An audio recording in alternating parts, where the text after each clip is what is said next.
Welcome, everyone, to the manifestation method. Today, we're going to be talking all about divine timing, what it is, how it works. Do we have influence over time? Do we not? Is God in control? Are we in control? Do we actually have control over our manifestations and how long they take? This topic is so big because divine timing is basically the belief that the universe or higher intelligence orchestrates the unfolding of events in our lives in accordance to a perfect, often unseen timeline. And this concept suggests that everything, including our manifestations, happens at the right time. Okay, so let's dive into today's episode because it's a juicy one and we've got so much to cover.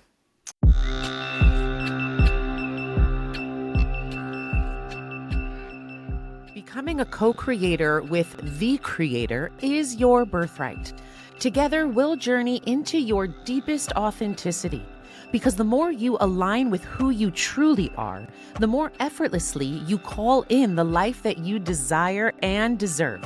And most importantly, the more you step into your soul's highest purpose. Welcome to the Manifestation Method podcast, your number one source for Kabbalistic manifestation. Here we combine the ancient wisdom of Kabbalah, modern psychology, and quantum physics to help you achieve real, tangible manifestation results with my proven Abra method. I'm Ayelet Polonsky, and I'm here to guide you on your journey of manifesting a life that is aligned, expansive, and deeply connected to your highest self through the sacred energetic mechanics of Kabbalistic manifestation. To learn how to use Kabbalistic manifestation to transform your life from the inside out, go to ayeletpolonsky.com or download the Manifestation Method app. Let's open the gates of manifestation together.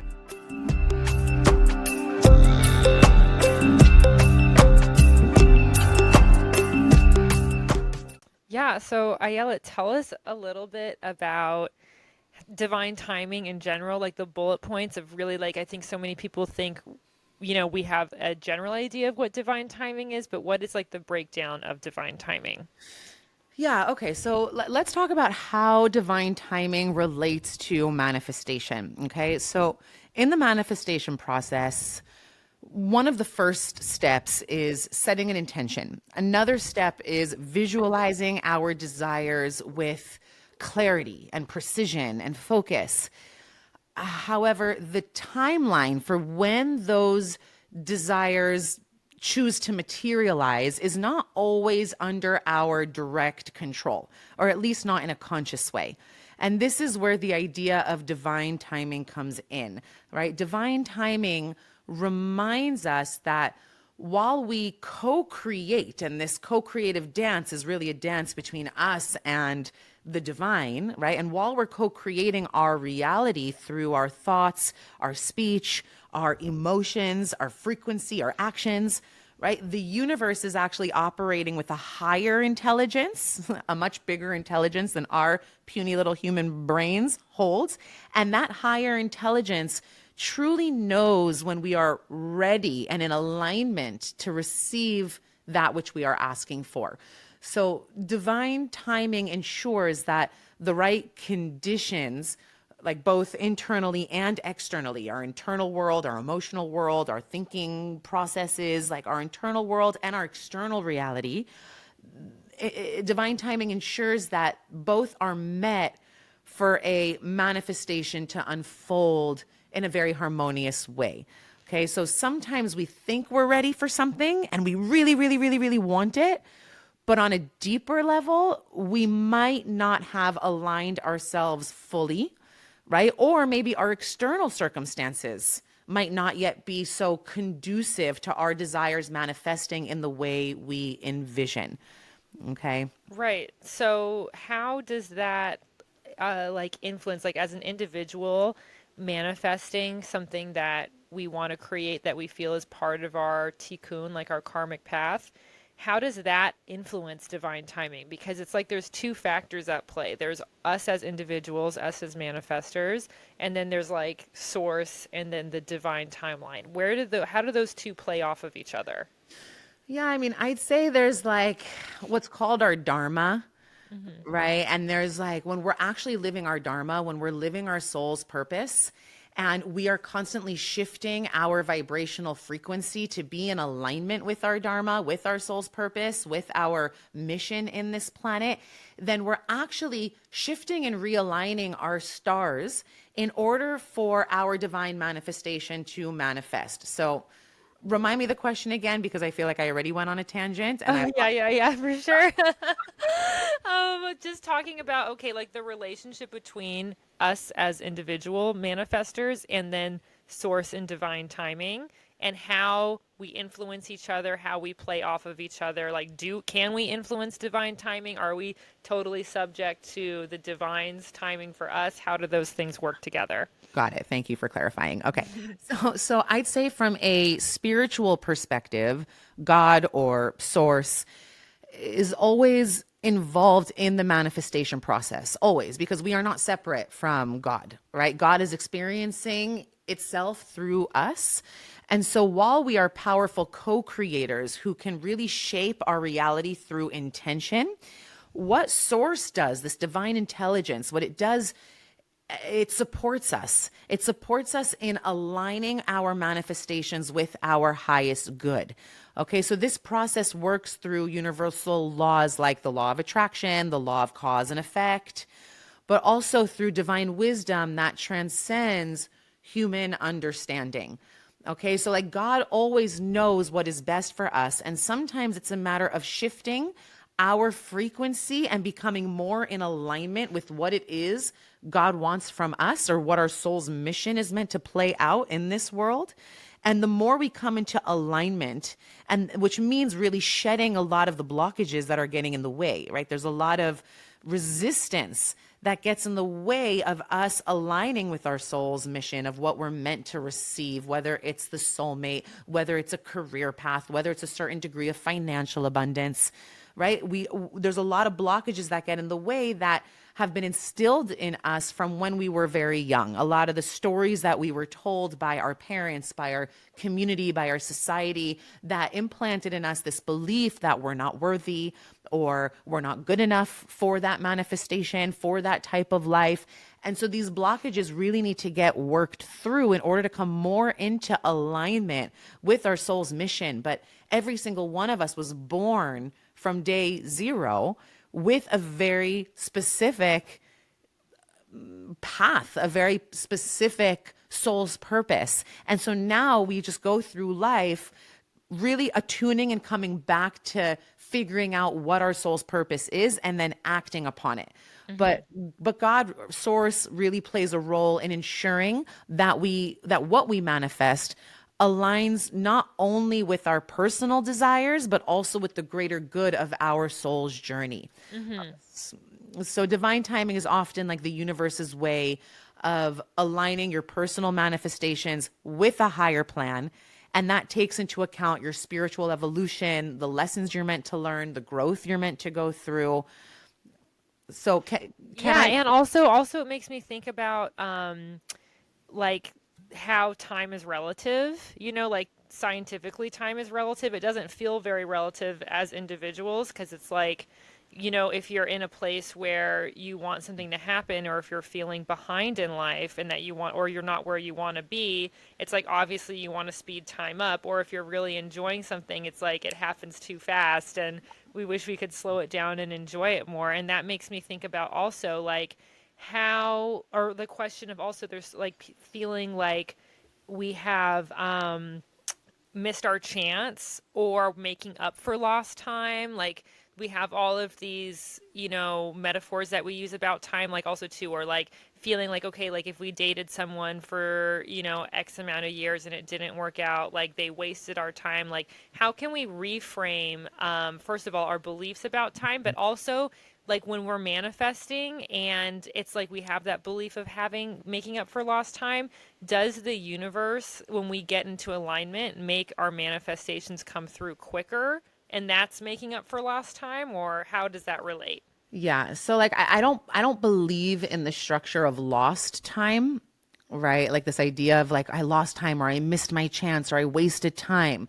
Like the amount of detours I've had to take in my own personal life, whether it's like work detours that took Hmm. me so far off the manifestation path of what Right. I'm doing now and what I'm embodying in my work, right? It's like people would have been like, "What? You were in sales? You did B2B, business to business sales and like hit the pavement of New York City and Brooklyn and went into businesses selling, paper and pens and ink for printers?" Like, yeah, I Hmm. did that. And Hmm. from a micro perspective, one might look at that and be like, what the heck does that have to do with manifestation? Right. But like everything about that particular job molded me and formed me and prepared me to catapult into the next version of who I then became after. And it really, like what I learned about even just like sales and relationships and building trust, and even just like what I learned about rejection.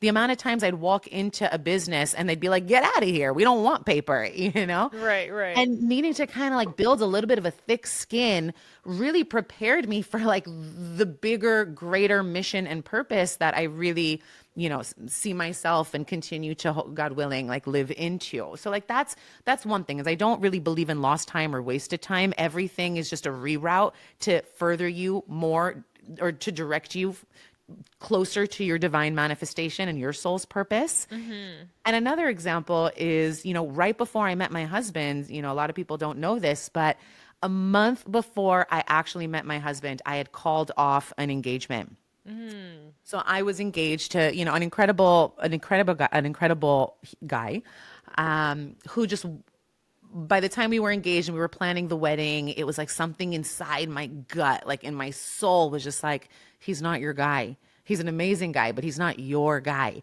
And I Wow. and I remember just all these thoughts came to the surface, just like, wait, did I waste all this time dating Hmm. him and being engaged to him and starting to plan a wedding? And look, we got so close. We got so close to the finish line and we got so close to my divine manifestation of manifesting a husband. Hmm. Yet something in my gut was like, he's not your guy. So Wow. I called off the wedding and I remember calling it off. And I had a moment where I was like, oh my gosh, did I just make the wrong decision? Like, did I just let the one slip through my fingers? But I Hmm. came back to that inner knowing and I just stayed on like the manifestation tightrope. And I knew that I knew that I knew I was manifesting my husband that year.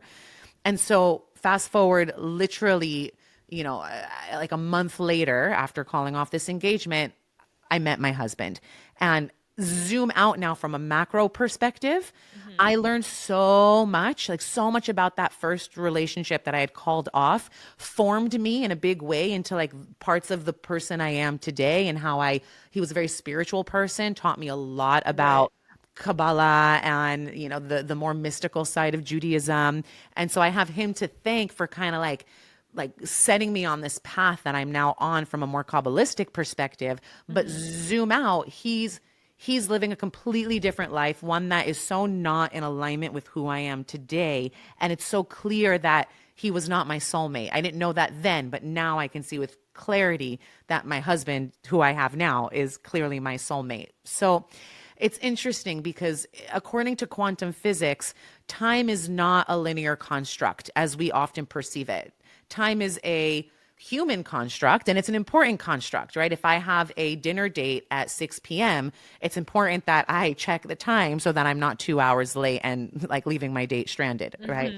Hmm. So time is important, but it's important to also know that we can, in a way, because it's a construct and because it's not linear, we can bend time, because time is a dimension that can be influenced by our internal state of being. So theories such as like quantum entanglement Hmm. and also the observer effect, which I won't go so deep into today, but these quantum theories or realities, quantum entanglement, the observer effect, suggests that our consciousness plays a huge role in shaping our reality.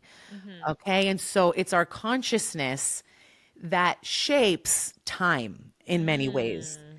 And from that perspective, time can be fluid because in the quantum field, in the field of all possibilities, right, or the field of infinite possibilities, all possibilities exist simultaneously in what is called in quantum theory the eternal now.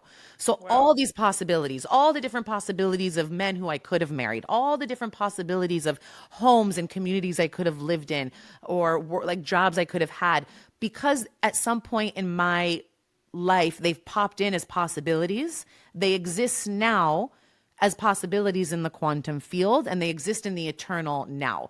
So what this means is that past, present, and future are not distinct and separate, but they are interconnected aspects of one reality, if Wow. that makes sense. Yeah. So in this sense, we can actually influence how we experience time. And we do this by shifting our thoughts, our emotions, our energy. What we're then doing is we can bring certain potential realities closer to our experience. And so, like when we're deeply aligned with our desires, like really aligned with our desires and what we want, and we've done the work to do the deep excavation and clear out the blockages and the fears and the resistance, right? Then we might experience synchronicities or events happening much sooner than expected, right? The fact Mm. that I met my husband after years of dating, met my husband a month after I called off an engagement, right? Right. What I It did there, seems backwards almost. it seems like it doesn't make sense, really. Like you spent years and years and years dating, and then you call off an engagement. But by the time I called off my engagement, I was so clear about my relationship with time. And so I collapsed the distance between where I was and what my desire was. And I Mm. brought them together. And we do this by accessing another dimension we call the quantum field or the field of infinite possibilities. Hmm. And when we start to visualize and imagine our desired outcome, and we feel it in our body as though it's already happening right here, right now. Like I would see myself with my husband. I would feel him next to me on our wedding day, even though I hadn't met him yet. Right. By doing that, I'm actually drawing that possibility closer and closer and closer into my 3D existence, into my 3D reality. So it's not so much about an external timeline as much as it is about how we relate to it, like our feelings, right? Like what you were saying is like how you felt like, even though you ended this relationship and or ended an engagement, which is huge, like instead of going into that cycle of being like really, staying in the grief and really sad, like because you knew and trusted yourself that it was just not the right fit and you were ready for the real thing to come in, and that was the frequency and the energy that you stayed in. Not saying that you bypass your feelings in any way, but staying in that frequency of like, okay, like I've processed this and I'm really ready for the right thing to come in. That readiness is what drew your now husband into your life. Yeah, I'd say the readiness is a big aspect of it. Hmm. So part of it is being ready. Like, of course, like I have to be ready. Like my vessel has to be in a state that is ready and expanded enough to call in what it is I'm looking to call in. And sometimes we can manifest from a constricted vessel, right? We can, and we'll like like the person who wins the lottery, whose vessel was not big enough to hold that amount of financial abundance, and they end Hmm. up in more debt than they were to begin with, right? That person whose vessel is not expanded to hold it, they end up collapsing their vessel. Okay, Hmm. so while we can influence time and shape our reality to a large extent, manifestation also depends on several layers, one of them being alignment, right? But like energetic, emotional, and spiritual alignment. Am I ready? And do I know that I know that I know my manifestation is happening this year? And am I just telling myself that I know because I want it to happen this year? But are there really doubts and blockages that are getting in the way? Mm. Right? Because people can come to me and say, I've done manifestation work for years and I'm still not seeing my desire manifest. To which I'd say, well, are you doing the deep work to really excavate the blockages that are getting in the way? Hmm. Right? Because So, sometimes, so, so it's like readiness is like the key. that opens the door of time almost. It's like the portal key. Well, yeah. I mean, yes, sometimes you might feel ready for something though on a surface level, Hmm. but deeper layers of your subconscious or soul might need more time for healing, for preparation, for growth. Okay. And Wow, and additional, that's where the divine timing aspect comes in. exactly. And Hmm. also there's the external circumstances that are involved, right? Hmm. The other people in our lives, like, are there toxic people in our lives that we have not yet had the courage to shed, for many reasons. Sometimes it's not so simple. Sometimes those toxic people are family members, right? Hmm. And you're So- going to have a continued relationship, but it's all about going back to your relationship with the dynamic changes. exactly. And that takes a lot of work. It takes a lot of work to even build up the courage to say, I am not a match for this relationship anymore. Right. Hmm. And then to be able to say bye to that like best friend you had from childhood who is like actually very narcissistic or like an energy sucker or whatever it might be. And this is not me saying that if you have, relationships that have issues in your life, you should just walk away from them. I do think first and foremost, it's asking yourself, have I done everything I possibly could to set up the appropriate energetic boundaries between me and this other person? Are they willing to honor that? Can we first work on the relationship before walking away? But sometimes the answer is no. Sometimes that person's not an energetic match for what you're looking to Totally. achieve. And so, walking away might be the only and last circumstance. But but divine timing ensures that all of these elements really it's about synchronizing these elements perfectly. Okay. Right. This is so And you that goes back to the co-creation aspect of it. Like, you do your part in, synchronizing yourself in terms of working on your beliefs and expanding yourself, and then, trust, like being in that state of trust, and then the universe comes in and does the external heavy lifting for us a lot of the time. totally. And I also think it's important to say that if manifestations don't happen on your desired timeline, it's really not a sign that you're doing something wrong. Right? Hmm. That's instead, right? It might indicate that there are certain conditions that still just need to fall into place in order for the best version of your manifestation to come to fruition. Right? Hmm. It could be that what you're calling in is so like what's the word I'm looking for is just so huge that you still have some inner work to do to become a match for that thing, and but you're not doing anything wrong. It's really things are just falling into place so that you can become the best version of you that is then ready to call in what you're calling in. Right. Right. Oh, so good. So I guess that's like, kind of answering the question of, can we influence time, or how can we influence time? And then also like can we make manifestations happen on our timeline? Like there's lots of different factors. And also too, like I think it's good that manifestations don't always happen on our timeline, because there's a real slippery slope between playing God, and then living in God, and there's way more magic living in God than pretending you are God, because so much of the time, like the universe wants just to give us manifestations that are so huge, like you said, it's like beyond our wildest dreams. Like we can't even conceive of how good it is or how perfect it is and how right. And it's like the magic is in the unknowing part, which I guess is the scary part, a lot of the time. Totally. And so there's what I call like influencing versus controlling like Mhm. your the manifestation timing, right? Mhm. Influence versus control. And it's like it sounds subtle, and oftentimes it is a subtle shift in perspective and in how we're approaching manifestation, but it actually has a huge ripple effect. So from a quantum perspective, time is not rigid. Like I said, it's not rigid in the way that we perceive it in our everyday experience. According Mhm. to quantum physics, time is often viewed as a dimension that can be influenced by our energy, by our thoughts, by our focus. Like what we focus on expands, right? And Mhm. that's a quantum idea, is that the thing you're focusing on, it expands. So if you focus on the same thing, and even, our great holy Jewish sages, Rabbi Nachman talks about this. Like if you focus on something with all of your intense intention, it must manifest. It's only a matter of time.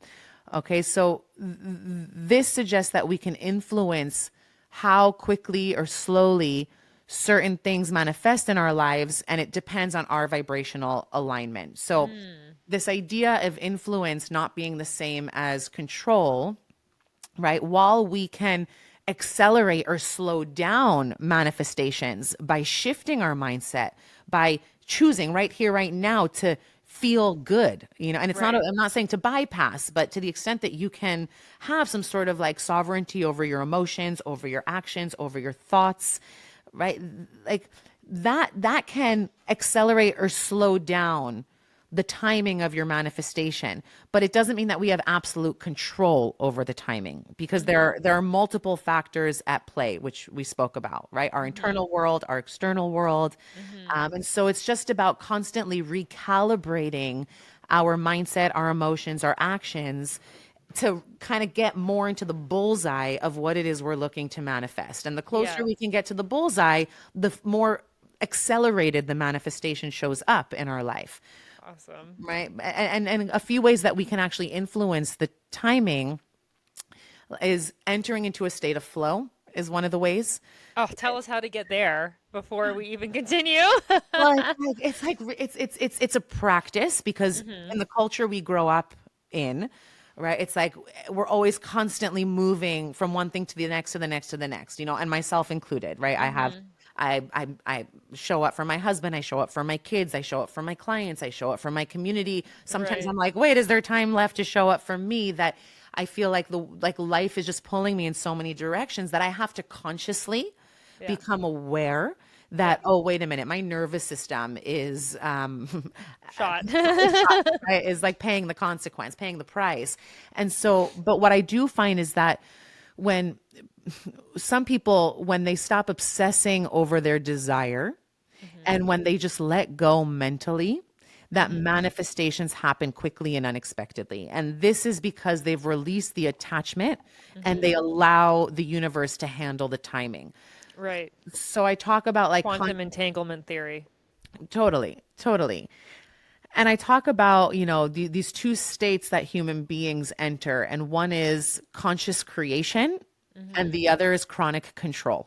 Mm-hmm. Okay. When we're trying to control the timing, then we're really pushing that amount of time that thing takes further and further away from us. And there in Kabbalah, it actually talks about this, that the more a person tries to control time, the more time takes control of the person. Whew. And at the same time, simultaneously, while a person who is able to surrender to time and Mm-hmm. trust in divine timing and not Mm-hmm. obsess over the outcomes and the amount of time it takes, Mm-hmm. time will then surrender to them. Wow. Yeah, which is super powerful. It kind of also reminds me like a just everyday example too is, if you were talking to someone and you were like, okay, like when are you gonna do this? And then you kept, when the person was trying to answer you, like you kept interrupting and being like, why is it taking you so long to answer? I asked you a question like a second ago, like why is it taking so long? Like like that's kind of also like the relationship with quantum entanglement theory. Like the theory is that like whatever you ask, the universe answers back, but it's like if you don't give that space for, or just like shut up and be quiet and trust the person is gonna answer you back, it's like you're always gonna interrupt the process and you're never gonna get the answer. Totally. I mean, I see this with my own 5-year-old who Hmm. I love, but he's 5. And so he'll be Yeah. like, Ima, he calls me Ima. Ima, can you make me hot cocoa? And I'll be like, Hmm. sure, I'll make you hot cocoa. I need a couple minutes to just finish doing what I was doing. Hmm. And then 10 seconds later, Ima, did you make my hot cocoa? Yeah. No, Aviel, it's been 10 seconds. Yeah. I'm gonna Yeah. get to it as soon as I'm ready. Okay, a few more seconds go by. Ima, did you forget about my hot cocoa? No, Aviel, I did not forget about your hot cocoa. I just need Yeah. a couple moments. And then he just goes into a full blown, I want my hot cocoa. Yeah. Oh my gosh, how many times have I done that with the universe? I can't even tell you. I think we all can relate with that Totally. example. Totally, totally. And on the flip side, if my son comes to me and he's like, Ema, would you mind making me some hot cocoa? And I'm like, of course I'll make you hot cocoa. And then he just kind of just sits there waiting patiently. Oh my Or goodness. goes and plays with his toys or Or something. or goes plays with his toys, or does something nice to his sister, right? I am Yeah. going to accelerate whatever it is I was busy doing. I might even suspend what I was doing to go Right. and make him that hot cocoa right away, because he just turned himself into a vessel that is just so worthy is tricky because we're always worthy of our divine manifestations, but in a sense, like deserving, right? Like there's this element of like, not even deserving, but you It's like earned it. trusting, like this deep trust. Like, yeah, yeah, I asked Ema and I know she's gonna make it happen. And like Totally. I can relax and have fun because I am in that knowing. And then he's putting himself into alignment with my inner sense of love and wanting to give, Right. right? Like his trust activates my inner space of abundance, which then makes me want to give him that abundance even more because he activated that feeling by activating his own sense of trust. Ugh, that gives me butterflies. That really feels so good just to think about the other end of, like, so we think so much like, okay, too, when we're talking about our relationship with God and the universe, there's always the focus on like how we should feel or act, and it's like a good reminder to be like, oh yeah, like there's this what's happening like behind the veil, like how it really is a relationship. Like there's like the quantum macro level, and then Yeah. there's like this personal relationship happening at the same time with our higher selves or with God, and it's just a really good reminder that the more we let ourselves have fun and trust and like relax in the process, like that speeds up the process. I love that because it's so against what we're taught to believe, but it really is like such a deep truth that has stood the test of time also. It's not just Kabbalah that talks about this, but there's so many other like worlds, spiritual practices that talk about this, and now quantum physics is just like catching up literally to seeing how it happens like on a molecular atomic level. Totally, totally, totally. So So, fun. so fun. So, like, what I would say to sum this up, Hmm. because I think a lot of this has to do when we think about divine timing, it really asks us to meet ourselves in a place of trust and faith and surrender, which is Hmm. not always easy. But one thing that I like to do to help activate my inner sense of trust is to kind of zoom out and recognize the bigger picture, right? To kind of get out of what in Kabbalah is called moachin de katnut, constricted Hmm. consciousness, Hmm. and expand my consciousness into moachin de gadlut, which is expanded consciousness, right? And the moment I shift from me thinking that I have all the answers and I'm in control, and I'm able to shift and expand and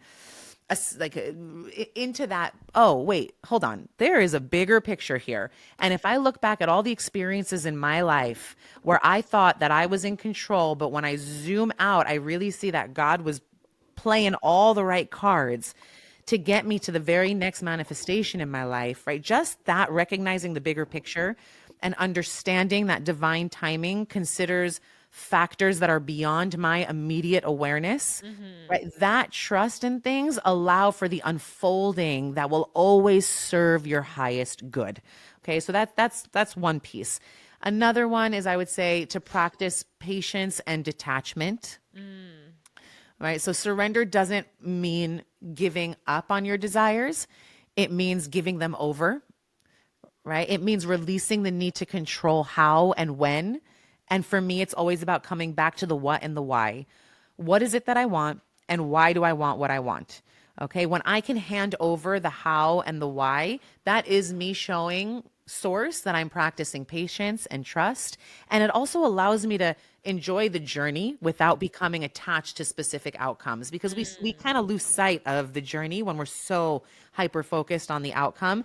And then life becomes really stressful and we Right. experience burnout because it's like there's always somewhere to go. There's always somewhere to get. Versus like, Totally. wait a minute, what if right here, right now, I'm exactly where I need to be? Hmm.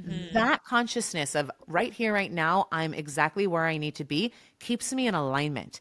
It keeps my energy, my thoughts, and my emotions aligned with my desired outcome Hmm. without obsessing over when it's going to happen. Hmm. Okay. So, also the last piece is like having gratitude for the present moment.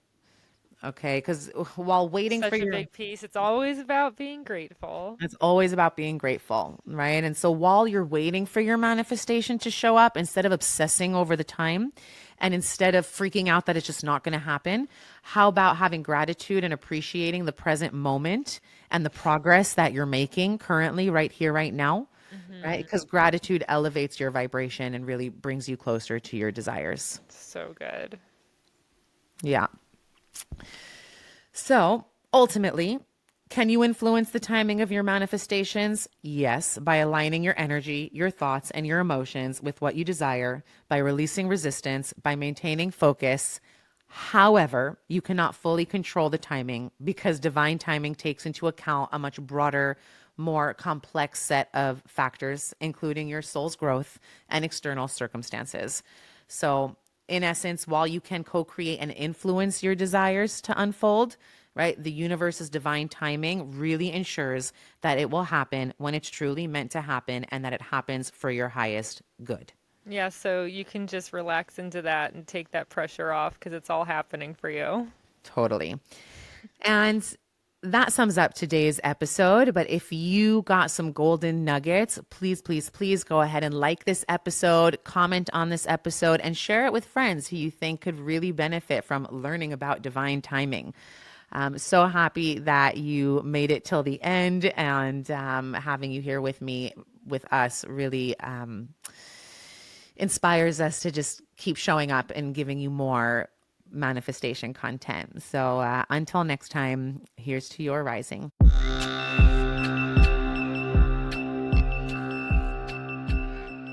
If you enjoyed this episode, let's keep the conversation going inside the Manifestation Method Portal app, your #1 destination for Kabbalistic manifestation.